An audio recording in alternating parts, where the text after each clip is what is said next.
can be drop it down low. Look at me go. Look at me drop it down low. And we're live. Hey, what's going on, peeps? Welcome to Top to Bottom, where we address all the sales topics of the day. I'm your co-host, Keenan. Welcome back, Becc. What do you think about Tom Brady and Giselle getting divorced? Oh, come on! Come on!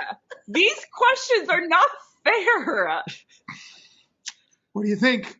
It's a big deal. It's a huge deal. I think it's a very big deal. And I'm happy for Tom Brady. And that he's getting divorced. And it's... You're happy he's getting divorced. Wow. That's when odd. He said a divorce, when he said Tom Brady, I blacked out. He said he's getting a divorce. Mm-hmm. There are literally no words that I have. And on that note, Tom Brady is a... Either what, Becc? football player? Yay! There we go. There you go. There you go. All right, on that note, let's get on with the podcast. Our first segment is Email Teardown. This is the segment where we tear down emails that were sent to Becc and Keenan. So on to the first email. So this email says, "Hi, Jim. My name is blank, and I'm reaching out from DocuSign." We're going past the blanks. "I'd like to open a channel of communication between our companies. If you're currently printing, faxing, scanning, mailing, or wet signing any documents, then my team and I would like to connect and show you why so many businesses use DocuSign to automate their signing processes. Are you available for a call Monday or Tuesday to see if DocuSign even makes sense to evaluate? If that doesn't fit your schedule, you can use the link in my signature to book a time below. Thank you. Book time on my calendar here." Oh, my God. Okay, the first one, who's Jim? Okay, first, who's Jim? I don't know no Jims, so I don't know who this is supposed to go to, who this was for, but I can't speak to that. Okay, number one, Claire doesn't know who she's sending it to. She has no idea who she's sending it to. Number two, this whole idea of if you do wet sign, fax, scan, blah, blah, blah. So what? I do. She gives me no reason why that stuff could be wrong. Like, I do, and everything's great. My admin scans it, off it goes. My admin sends it to me. I sign it. I'm old school. Like, she's giving me no reason why any of those things are wrong, why any of those things should be reconsidered, why any of those things aren't productive to me. She just throws it out. So there's just nothing compelling about the email. There's no intrigue about the email. She doesn't know who she's sending it to. And then at the end, she says something about if I'm in the United States or Canada. I don't even know. I don't think it matters. So why the fact that she put it in there? My gut is telling me that she put it there because it's some sort of qualification to make sure that it's in her territory. Because if it's not, it's got to go to someone else, which should never be in an email. So the whole thing's a shit show, and I'll never respond to them. But I think I should have my salesperson call them because they need help. Becc, you should call them. You write these. You should call them.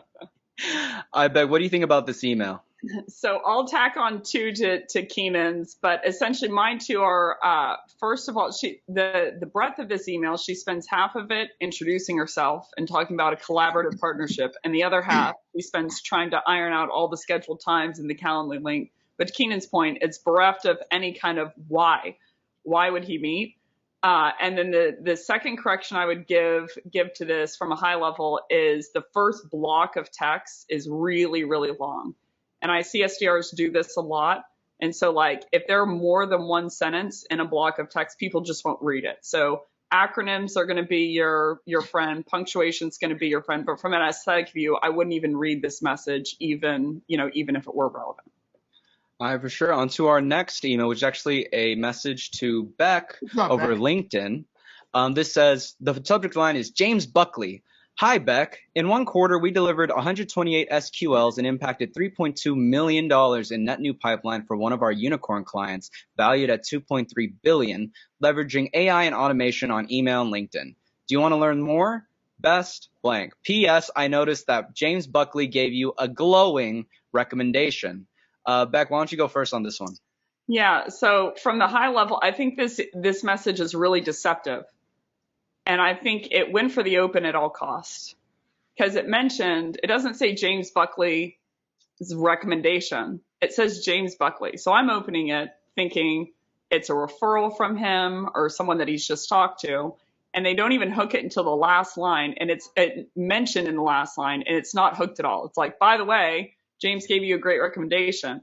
My second point here, and then I want to pass over to Keenan, is the recommendation that James did write me. He's talking all about, thanks, James, how great he thinks I am at creating pipeline for sales teams. So that should be a main indicator that you didn't even read the recommendation, because you're trying to pitch me services of how to create more pipeline. So if you did any research on my business or the recommendation or James Buckley, you would have not written this message. You would, wouldn't have sent this message at all. Keenan, what do you think? No, you're right, Becc. They don't know who they're writing it to. The thing that also jumped out at me is they're trying to, what is that term? They're trying to get credibility by they work with this big unicorn customer, et cetera. They don't tell you who the unicorn customer is. Becc, with all due respect, is a one-person show. Totally. So why are you talking about some giant company with X millions of dollars valued at this is going to have any value to a one person or a small business or a 6 or 7 or 8 person company, whatever the case may be, is a joke. It shows no relevancy. It shows no suggestion that you understand my business or how things are going. So the whole thing's a shit show. Break it off. Break it off, we do. 128 SQLs. 128 SQLs. How much it costs, Brendan? All right, on to our next segment, which is Sales Mythology. This is the segment where we demystify common myths in the sales industry. So the first myth that we will be going over today is the customer's always right. Becc, why don't you start us off on this? Yeah, Becc. So I think, did he pay you before this episode, men? To kick it to me every time? It's fine. Can't disclose. So, Ooh, I like that. I think the customer is always right is one of the biggest myths, certainly within selling. But I do think they're right about one thing. What they're right about is that they have a problem in their head that they either want to solve or solve for. And they're right in the fact that they have the right to want that. That was almost a woke statement. They have the right to want that. They have the right to want to solve that problem. What they're wrong about, though, usually, just statistically, and what salespeople miss is they're typically wrong about, or what's in question of whether they're right, is are they right in their self-diagnosis of what the condition is? Are they right in their self-diagnosis of what's causing the problem? Are they right in their self-prognosis of what they think is happening to them because of this problem? Because they might be wrong there too. Are they right in their self-prescription of what service of yours will solve that problem for them? And are they right that this problem is solvable at all? So there's a lion's share of things. I'm not going to necessarily say that they're wrong. Statistically, usually they are. But I think that is all of the meat and the fodder of what salespeople, I think salespeople don't need to challenge via their words, but they need to uncover or challenge the assumption that all of that is correct. Keenan, what do you think? I think there is one word to describe the fact that this is a myth. There's one word that proves this is a myth, that the customer is not always right. There's one single word that illustrates in its totality that the customer is not always right. Are you ready? What is it? I'm ready. Karen. Karen, we have video after video, YouTube, TikTok, etc., of Karens walking in demanding something because they're right. Demanding copy at a certain time, demanding it made in a certain way, demanding this, demanding that. No. The customer is not always right. That's an extreme, but the truth of the matter is the customer is not always right. I say in my book, do not be the customer's bitch, okay? The customer does not always know what they want, as Becc said, right? Becc is right. The customer hasn't always processed the assessment, the problem correctly or the environment correctly. The customer doesn't always know what they don't know, right? So a lot of times they don't even understand what they have to be right or wrong, right? I'll even go a step further. The customer isn't always right in how they should buy. right? There are customers like, I don't want a discovery. Just show me the demo. No, because in many cases, if I do this, you're going to buy the wrong thing and you're going to come back and get mad at me, right? So no, in no situation whatsoever is the customer always right. Instead, we need to be shooting for an environment where the customer and the buyer are working in tandem, side by side, as equal, valuable partners, each bringing unique value to the collaborative conversation so that we can solve the problem together. And if either one of them thinks they're more right than the other, just like a shitty marriage, that thing's going to go down in flames. All right, on to our next sales myth, which to be clear, I'm really sorry, Tom Brady. Sorry for what you're going through. My condolences. She hired a lawyer today. She's not messing around. While we're on the topic. But I think what you're saying, before we go on, man, I think what you're saying is brilliant. I think to give them Stop, everybody. Wait, stop. Becc just said I'm brilliant. I want this clipped out. I want this on a recycle meme. Like I could upload from my phone. Keenan's brilliant. Keenan's brilliant. I say that all the time. All right, we're good to go. My day has been made. I say that all the time. I got it on video. I'll make it a 10-hour video for you, Keenan. I love you, Becc. So point being on his now I don't know where the point is. You made me lose the point. Damn you. Oh, to their credit, it's because normally when they come in the door with salespeople don't do any of what we just talked about. So they don't see them as their ally. So they're like, just give me the freaking demo or give me the freaking product because I'm going to have to self-prescribe anyway. And I'm going to have to self-diagnose this whole thing anyway. So just give me what I want. And in that regard, I'm like, they're correct. So there's an interesting study. I saw a company just recently. They essentially pulled the sales reps from demoing. They just put a demo up on their website. Yeah, we're doing that with our new acquisition. You want to see a demo? You're going to go to like a 7-minute video and say, you want to see more? Call us. That's how we're doing it. I drink my own Kool-Aid, baby. And I want you to guess how it impacted conversion into. Oh, through the roof. It went through the roof. So meaning salesperson involved, salesperson not involved. They fuck it up. Yep. Yeah. So actually it was positive in terms of conversion when the salesperson wasn't involved. Now, that doesn't mean that I don't think that there is a need for salespeople, but I think the need as they currently are 99.9% of the time of like, if you aren't going to challenge all of that, or if you aren't going to uncover what you think is the accurate thing, that's causing everything, then I think that you should go ahead, and demo. So it's just an interesting discovery. If you can't do a proper discovery, just give them the demo in a video. Yep. Then the customer is right. Give them the demo. Yep. But not with my people. Okay, on to the next sales myth, which is my AEs should approve whether something is qualified. Keenan, why don't you start us off with this? I didn't even know this was really a myth. AEs should approve something that's qualified? Mm-hmm. So basically when SDRs come in. Yeah.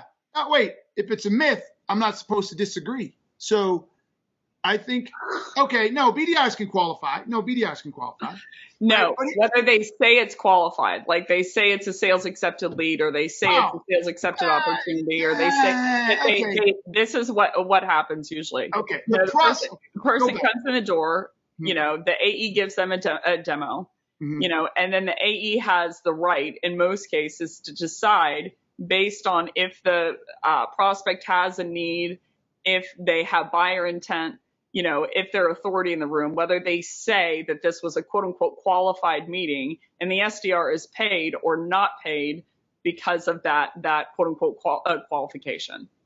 So I mean, using that example, I'm trying to stay in your lane with the whole myth concept, but I have to get out because I just don't think this is a myth, or at least I don't think we're asking the right question.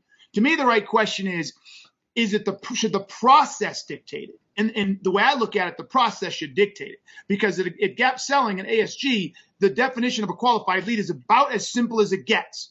Does a problem exist we can solve? Does the customer admit they have the problem? Does the customer want to solve the problem? Will the customer go with us on a journey to solve the problem? So it's very difficult for an AE to not qualify an opportunity, or better yet, even the VDR to send a qualified lead to the AE when he says, here's the problem. Let's say it's an SEO company from earlier today. Hey, their organic traffic is less than 2% of their overall traffic. They haven't seen any growth, and their inbound leads are declined by 20%.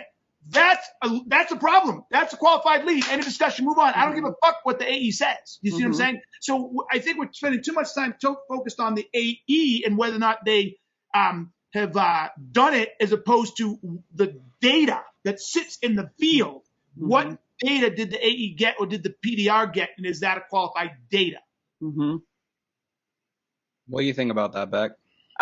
Well, in Equip, I've seen it be one of the most crippling things to organizations is when AEs can say whether it's qualified or not. And the reason being, they're measured on conversion.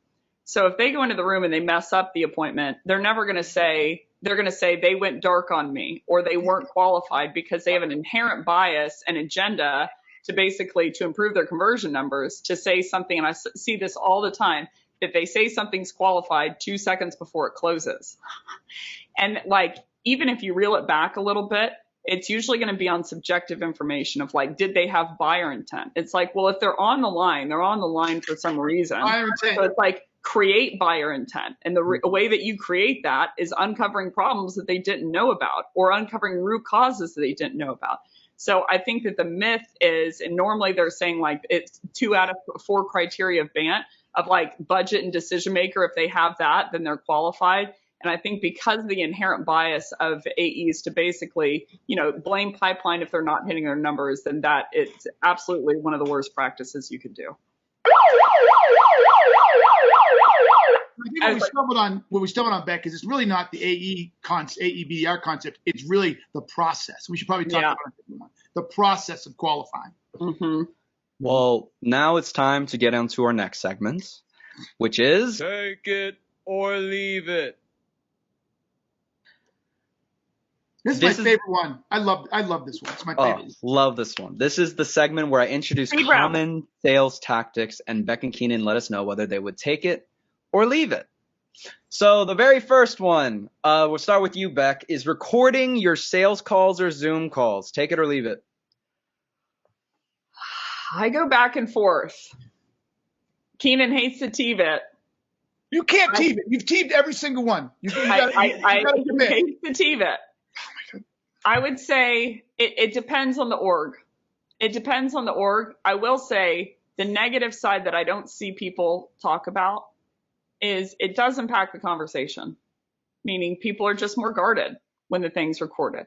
Now, on cold calls, you're going to have that less, but over Zoom, I've seen it makes people tighten up a little bit more. But overall, for a sizable org, you have to have it recorded. Like, you have to have it recorded so that a manager can understand and diagnose what's going wrong.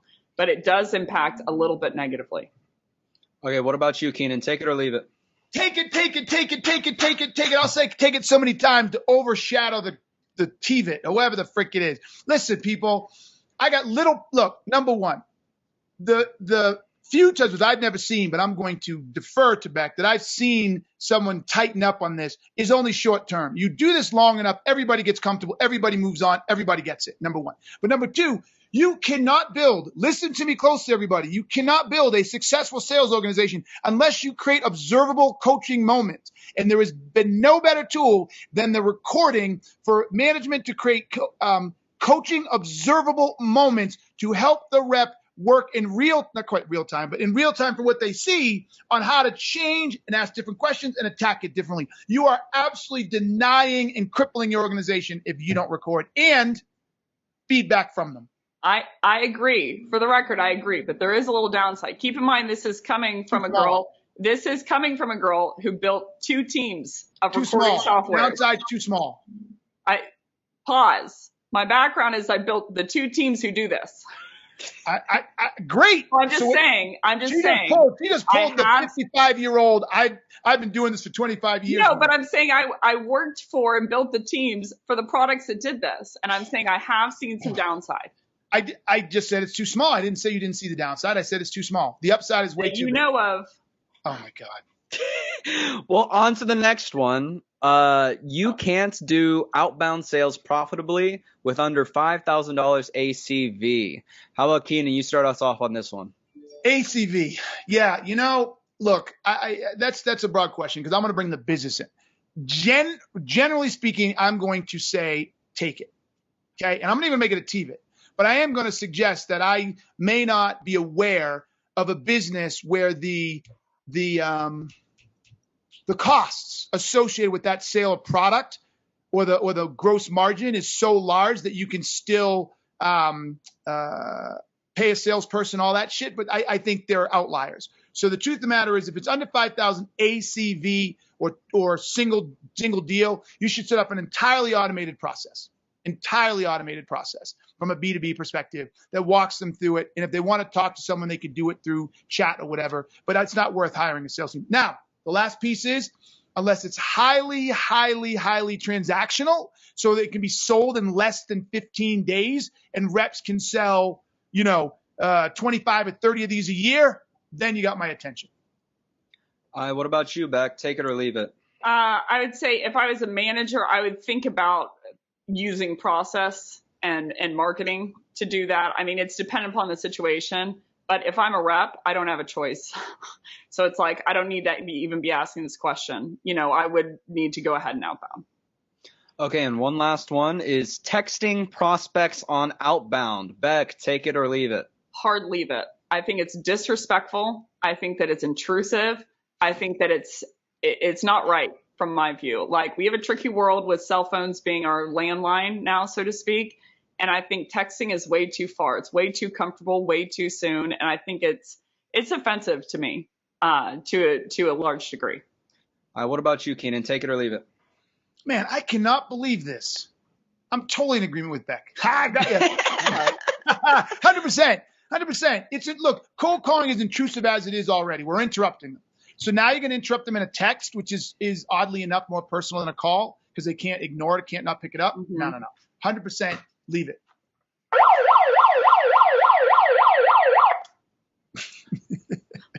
I think Min loves that thing. I know. He does. He's just waiting. He's like, say something. Yeah. He should get 2 in like quick draw. Oh, the quick draw? Oh, yeah. Yeah, exactly. Well, on to our next segment, which is the inbox. This is the segment where Becc and Keenan answer questions from the audience. And to help us with that, we have the mighty mailbox, which is open for business. Open for business. Okay. This first one was actually a comment on the last podcast. It was from Thomas Hudson from Robosol. Hey, Tommy. And I've condensed it a little bit just to give more time for y'all to answer. But basically, he was asking, when trying to get from technical problems to business problems, what are your recommended approaches? Becc, why don't you start us off on this one? It's Keenan's work. No, Keenan's starting. Becc used her one and only deferment for today. All right. So look, man, it should be natural. Like, I think that's the hard part that people don't understand. First off, do a PIC, problem identification chart, right? But secondly, if you know all the technical problems, the business problem should be as clear as hell, right? It's based on what you sell. So when you go through them, if you're selling application development software that helps them develop applications faster, helps them make it more secure, helps them create a more efficient process, helps them, submit the releases quicker, et cetera. When you ask all these technical questions, get to the root causes, you're like, oh, yeah, we're missing our release dates, or we're submitting code that has bugs in it. And these are all root causes that I bet people listening have already figured out what the business problem is. So the business problem is you're not getting your applications out to the public on time, or you're missing your release dates, or you're falling behind the competition. It's just a natural. If you don't know what the problem is from the root cause, I question why you think they're root causes. It should be a natural flow of what the problem is if you know the root causes. Mm-hmm. What about you, Becc? What do you think? Yeah. So from a flow perspective, if someone comes in with a technical problem, which a lot of times they'll say like, I want better cold emails.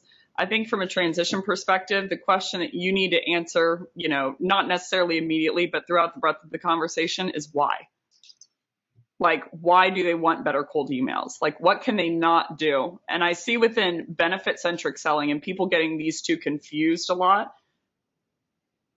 Great example is like save time, save money, more time, more money. Right. And the difference is that benefits are just generic upsides about the product.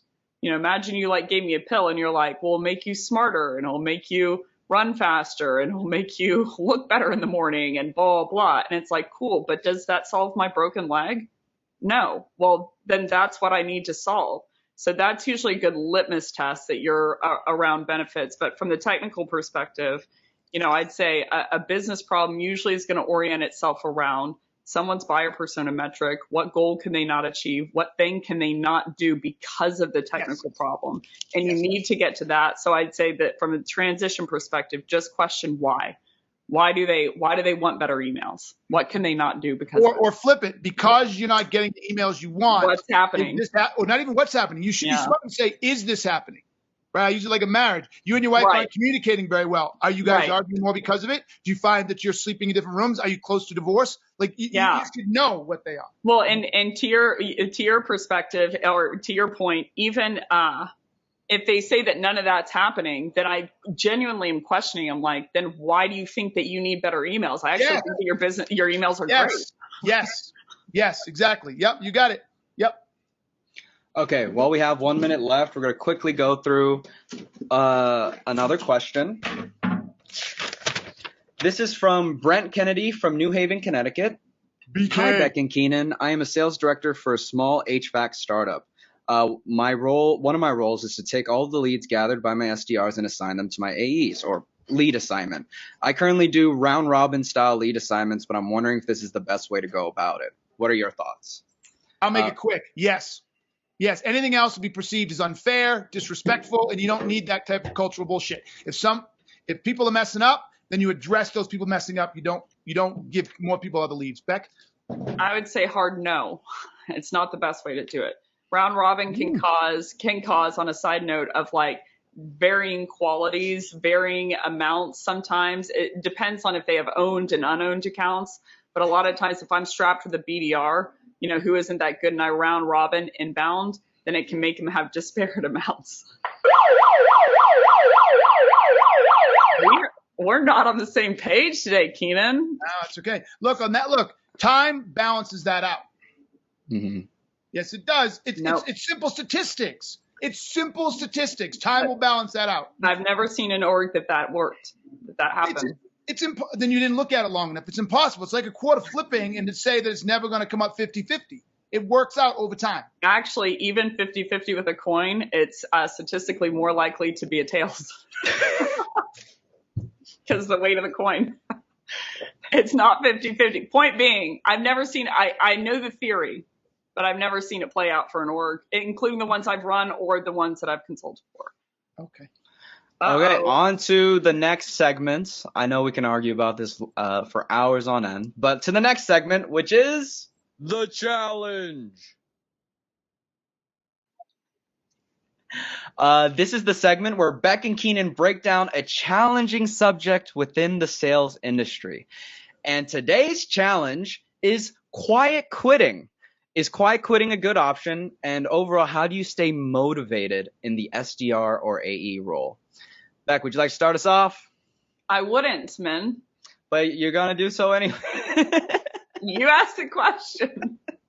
I know. I already told you, Min, to stop asking her. Sorry, that was my fault. Becc, go ahead. Go ahead, Becc. I think it's default Keenan, but. Nope. I already took one of your deferments. So I'm not Trump in the military. I think so quiet quitting, from what I know it to be, and y'all can level me up in the conversation, but I from what I understand that to be is you're not getting what you want from the org, so you're going to basically stop doing your best job, stop doing all the things that you could, kind of as a rebuttal or as a punishment for what they're doing to you. Correct? I just want to make sure I level set on the term. That's how I interpret it. Yeah. Yeah. So I think no. You should never do that. I do see a lot of it, and I think the root of it is it's extremely, and Keenan had mentioned it off record a couple days ago, but it's really passive aggressive, and it's really hard. To people's credit, it's really hard to be direct. So there's passive aggressive and then there's active aggressive, and neither one are in the adult ego state. Like being direct about what you want and what you need is going to be like the perfect harmony. I understand that's really, really difficult. So, most people, when I see them in a situation, that they don't want to be in, it's because they didn't in the interview process ask the right questions. And maybe they had the rosy colored glasses. And so I would be asking, for the future role, I think you have to learn it once, but I'd be asking the questions that were really important to me of like, can you tell me about how you coach your reps and, the top 5 things that you coach them against, or can you tell me about the conversion, or can you tell me about their KPIs and how many reps are hitting quota and et cetera, et cetera. And again, I think you have to learn it once, but in no case behavior, I was stuck at an org, I worked for an org and it was really, really, really, really, really, really, really great for 2 years. 2 years. Great? I learned the most there until I got this boss. And it was really, really hard on me because, the more work that I did and the more things that I helped him with, the more of I think, if I had to guess, a threat it was. And so it became a really toxic relationship. And so after about, 2-3 months of it, I quit. And I think that that's what you should do. You should you can't control much. Passive aggression is used to control people. But the thing you can control is yourself, whether you decide to stay in the situation. And so that's the lever that I would try to pull, is evaluate the situation and say, do I need to move on from this opportunity? But if you do stay, then you need to give everything that you've got. All right, Keenan, the floor is yours. Becc nailed it. Look, quiet quitting speaks volumes to who you are as a person. Mm-hmm. Sorry, people, but if you're quiet quitting, that's disgusting. You've quit on yourself. You have convinced yourself somehow that it's okay to do a half-assed job and then blame leadership or management for your half-assed job, right? Look, this is going to probably upset some people, but if I had to create a real environment where quiet quitting was a thing, it was slavery. Okay? Like slaves got really smart at figuring out how to quiet quit. So what they would do is they would, for instance, they'd break a harness or make a harness look like it broke by accident so that they would have to be fixed so they could take some time off or wouldn't have to do something, right? Well, that's slavery. Right? You're going to try to quiet quit at every fucking opportunity you have because you don't want to be doing it. You're forced to do it. Or if you're in the penitentiary and you're being forced to, that's where quiet quitting is okay because you have no say. You have no ownership. Okay? People, listen to me. If you're quiet quitting, you've given up. You've relinquished any control of who you are and the choices you've made, and you've literally chose to put yourself in the victim mentality. And that is fucking pathetic. It's fucking pathetic. I don't know how to do a job that I'm not going to be good at. Like, even if I don't like it, my dad would make me do stupid shit like go out and rake people's yards and clean up for money. We didn't make me, but he said, go make some money. So I go make some money. Man, me and my brother would work our skin to the bone because I wanted it to look good. Once I got into it and it was my work, I wanted it to look good. I remember my brother and I spent an entire day on this woman's backyard, this old lady. We made the mistake of not telling her how much we would do it for. We just said we'd do it. Took us the entire day. Pulling out roots, pulling up trees, moving rocks, raking. It was a fucking shit show. She paid us $10 each. Yeah. Right? But man, I'll tell you what, it looked fucking good. Like, it looked good. Right? So that's the thing. You have some pride. If you're quiet quitting, you're basically saying you have no pride. Now, we've created an environment in this world where we have allowed employees to be the victims because business has fucked employees over so many times. It's shifted. The pendulum's come way over to the employee now. And it's all the employee's the victim. Big business sucks. The employee. Well, I'm sorry. It's got to come back a little. Right. So, like Becc said, individuals need to pay attention in the interview and find out if it's the right company. But guess what? Businesses need to do the same thing and do the right job in interviewing people to make sure they're the right fit and the right person. I literally had a woman, and it's the second time in the last 7 interviews, yesterday hang up on me in the middle of the interview. She said, she said, this does not feel comfortable to me. I think this is an interrogation. I don't like this. This is too much. Click, hung up. Now, let me tell you what I did to her. I kept asking her all these questions. I won't go too into it, but I kept asking her all these questions about what makes you different and how would you approach this? And she kept giving me all the platitudes. Well, I work really hard. I have a lot of attention to detail. I'm really empathetic. I have great, intuition. But I said, that's just telling me. So I said, okay, what's your intuition telling you about this interview? Well, it hasn't gone on long enough. We're 20 minutes in, and you just told me you had amazing intuition. Amazing intuition says to me, you figured out where this is a long time ago. So if you have 18 minutes, so I question your intuition. She gave me this look. I said, now you said you have attention to detail. Explain to me how that's different. And she just said, well, I just have a lot of it. And I said, well, explain. And finally I said, so I'm confused. I don't know how you have any more than someone else. I said, do you think anybody else comes in and says I don't have attention to detail? You're not differentiating yourself. So I'm confused at what makes you think you're any better. Watch what I'm doing here. I know I'm taking time. My holding her accountable for her claims. See what I did? I have intuition. I have attention to detail. I have this. So my questions that challenge her perception of that and holding her accountable, put her over the edge. She lost her shit. And so what happened was she felt outed. She felt outed. And because she felt out that she couldn't explain it, I can see that she's probably not as good as she thinks she is, as she wants me to believe. So guess whose fault that is now? Mine. No, that's yours. So anybody who's quiet quitting, you're finding the same bullshit victim mentality. Take a good, long, fucking hard look in the mirror and ask yourself, why are you doing this to you? Forget the company, to you. And why do you think so little of yourself you'd allow that to happen? Sorry if that felt wrong, but this is the pattern. No, it's really good. It's funny that you say that because I looked it up, after you mentioned something yesterday. And one of the antithesis, things that you can do to someone who's deep in passion aggression is essentially accountability of stating, in a mute way, like facts of things that they just said. And I want to have a lot of sympathy here or empathy here, or maybe both. I've been in those stages, at points, and it feels easier in the short term to just get mad and blame everyone else. And it's like, hey, sometimes you were misled by a company and you didn't see it coming. I would still say you had something to do with it. I'd be able to call the cards, yada, yada, yada. But point being, even if you do get in that situation and you deploy this, maniacal, basically, book on how you're going to get them back, it doesn't help you any. Nope. It doesn't help you any. What does help you is saying, this isn't hitting my needs, what I need. I'm going to walk away and find a situation that does.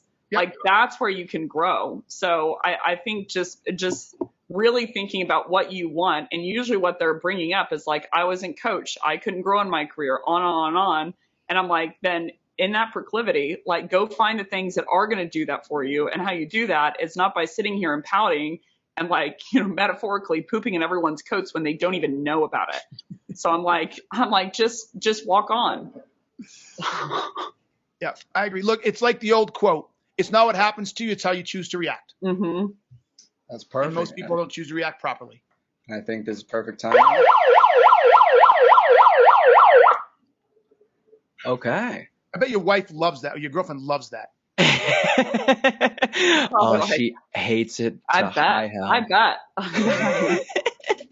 Men said he changed my phone ring to, what is it, a tornado sound?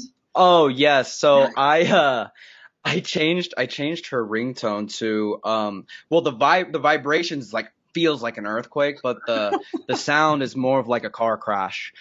Or I can prove to tell me that. Hey, I have to make sure that when Becc or Keenan call me up on the phone that I'm right there.